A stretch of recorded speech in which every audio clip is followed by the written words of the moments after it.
Nous allons parler aujourd'hui du prix de l'immobilier.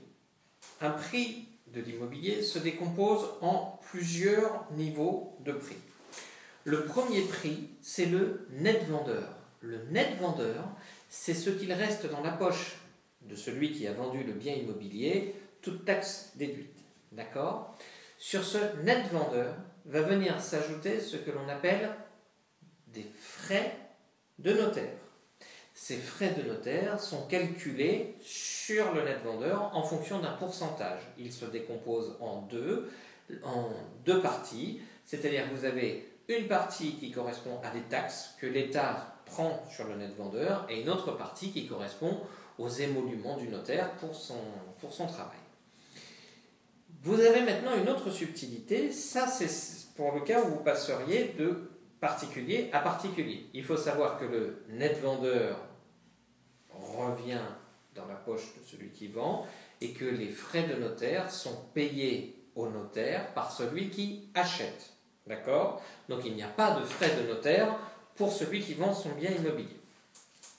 Maintenant, il y a la subtilité du net vendeur qui est confié à un agent immobilier. L'agent immobilier va venir ajouter ce que l'on appelle sa commission d'agence. C'est-à-dire que cet agent immobilier va signer avec vous un mandat de vente. Ce mandat, il peut être simple ou exclusif, ça pourra faire l'objet d'une vidéo, il n'y a pas de souci. Mais ce mandat de vente dit que, au cas où l'agent immobilier vend votre maison, il a droit à une rémunération équivalente à un pourcentage calculé sur ce net vendeur. Petite subtilité très importante. Ce mandat de vente peut dire deux choses. Premièrement, les frais d'agence qui sont sur ce net vendeur sont à la charge de l'acquéreur. Auquel cas, lorsque le notaire calculera ses frais de notaire, il les calculera sur la base du net vendeur. En revanche, si jamais le mandat de vente spécifie que les frais d'agence sont à la charge du vendeur, à ce moment-là, le notaire calculera les frais de notaire sur l'ensemble du package, c'est-à-dire le net vendeur plus les frais d'agence inclus. C'est pourquoi beaucoup d'agences immobilières aujourd'hui proposent des mandats de vente qui sont à la charge de l'acquéreur, tout simplement pour diminuer les frais de notaire. Entendons-nous bien, ceci n'est qu'une subtilité pour faire baisser les frais de notaire. À partir du moment où vous avez un vendeur et un acquéreur, et qu'au milieu vous mettez un intermédiaire de commerce, quel qu'il soit, cet intermédiaire perçoit une commission.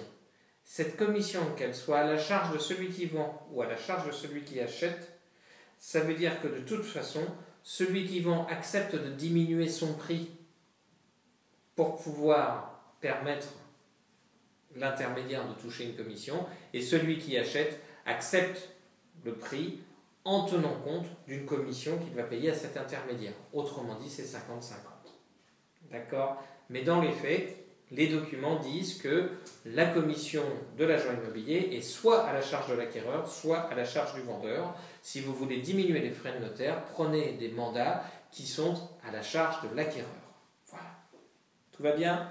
Parfait.